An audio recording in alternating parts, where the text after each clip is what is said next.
was incarcerated is that her father passed away, and this was incredibly painful and difficult for Mrs. Johnson. Her father, given the nature of his work, was absent for much of her life. So for her to not be present for his funeral and those proceedings was really quite painful for her. She was a very anxious and fearful child. She has 2 children of her own, as you heard already. Nathaniel was mentioned. Stephanie is her other child. She cares for both of them very deeply. She would never harm them. Friends and family have described Mrs. Johnson as loving, sweet, compassionate, and hardworking. She's also a woman of faith. She's known to be dependable and family-oriented. The offenses before the court appeared completely out of character for those that knew her best. Mrs. Johnson does not abuse alcohol or drugs, but she does acknowledge her mental health problems and should be seen as amenable to treatment and an excellent candidate for rehabilitation. She's been proactive in understanding her mental health and has completed anger management programming, as you saw, as well as educational courses on courtroom etiquette and parenting while incarcerated. She has demonstrated a desire to better understand her circumstances and to learn from them.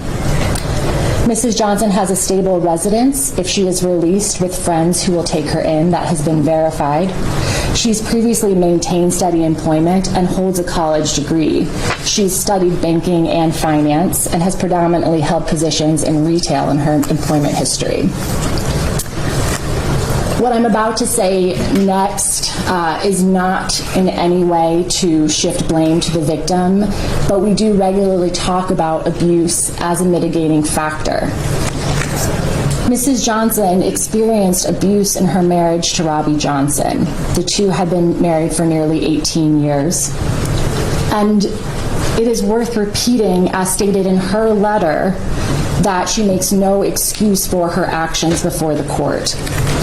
The two shared loving and memorable years, and there were many years that their relationship was also toxic, as described by the victim. Mrs. Johnson regularly raised concerns over Mr. Johnson's drinking habits. He had been known to come home late often, drunk, blacked out, smelling of cigarettes, and seeking sexual activity from Mrs. Johnson. She very vividly remembers an instance in which she pushed him away and he threatened suicide. It terrified her. It terrified her son. She often was quiet about these instances because she knew how important Robbie's career was to him. Additionally, she was sympathetic. Mr. Johnson likely suffered some mental health issues of his own, given maybe his deployment and some other family trauma.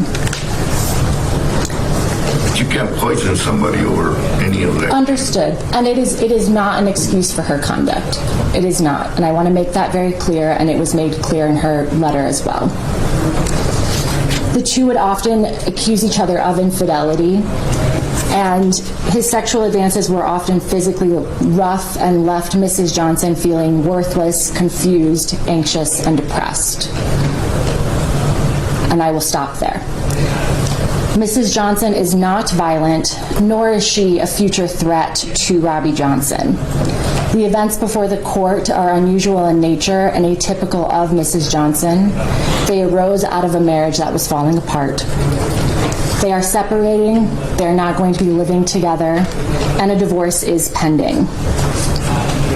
It is important to note that while Mrs. Johnson's actions, while illegal, unusual, could not have amounted to serious harm, and that is why I attached the reports in my memorandum to the court. Robbie Johnson reported experiencing no symptoms to police, and it is our position, and it remains our position, that the small amount of bleach used in the offenses would never have killed or seriously harmed Robbie Johnson. It could have made him sick. Furthermore, there was no evidence to show that Mrs. Johnson's actions were for pecuniary gain, and I feel that's very important to mention to the court today. Finally, I'll say Mrs. Johnson has no prior criminal history. She was compliant with police at the time of her arrest. She's stayed out of trouble at the Pima County Jail, and she only appears in stripes before you today because other inmates were harassing her given the nature of the charges and, again, the attention that this case has received. She took all of the appropriate steps to communicate that with correctional officers and just be placed away from other inmates while pending sentencing. For all of these reasons, again, we ask the court to consider a mitigated sentence of time served. However, should the court find probation is more appropriate, Mrs. Johnson welcomes that opportunity. We do not feel that more jail time or any prison time is appropriate, and we do ask the court to waive attorney's fees. Thank you. All right, thank you. Ms. Johnson, anything you want to say before sentence is pronounced? No, Your Honor. All right. Right. This time, according to the following fines, the court finds an aggravation. There was emotional harm to the victim. The court finds a mitigation. The defendant accepts responsibility. She expressed remorse in her letter in counsel. These are his first felony. The victim recommends probation and mental health treatment rather than punishment with more jail and or prison, which the court takes into account. Defendant appears rehabilitatable and amenable to probation. Given all that's before me, it will be the sentence of the court that she be placed on 3 years of probation, the terms to be concurrent with each other, to begin on today's date, May 10th, 2024, subject to standard conditions of probation, including that she report to probation within, and because it's the weekend, I'm going to give her till Monday at noon. Great. But any law enforcement contact is to be reported within 48 hours. She does not have any contact with the victim in any form unless it's approved in writing by probation. What is the status of is there a divorce case pending? There is. Or they would have to have contact? They are both represented by attorneys. All right, so we'll just show they're not to have contact, or she's not to have contact with him unless it's in a legal context. Sure. She's to participate in mental health evaluation and follow any recommended treatment.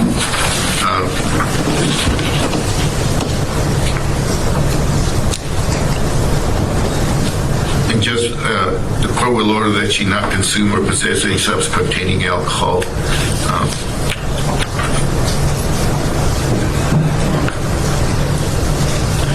The following fines apply: time payment fee of $20, probation fees of $65. Court will reduce attorney's fees to $25. Probation assessment of $20. A crime penalty assessment of $13. Victim right enforcement assessment of $2. Victim rights fund assessment of $9. An indigent administration assessment of $25. Ms. Johnson, you do have the right to petition the court for post-conviction relief. You must do that within 90 days of today's date. You also have the right to move to set aside the convictions if and when they qualify under Arizona law. If you complete probation or receive an absolute discharge from prison, and if you've not been previously convicted of a felony and have paid all or restitution, your civil rights will automatically be restored. If you have been convicted of a felony in this or another state and have not paid all or restitution, you could still apply to have your civil rights restored. This does not apply to the restoration. Also, it's right to possess firearms if you're convicted of a serious or a dangerous offense. Pursuant to ARS Section 13911, you may be eligible to have this conviction and associated legal records in the case sealed. Defendants to be released on probation upon processing. Make sure that you notify probation as to where you're going to live and that you follow all the conditions of probation. Thank you. Parties are excused upon signing of the probation conditions. Thank you, Your Honor.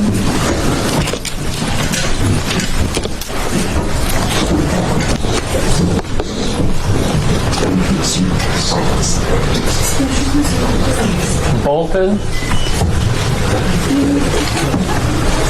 His heart monitor is effectively puppets here for the has a copy here for the That'd be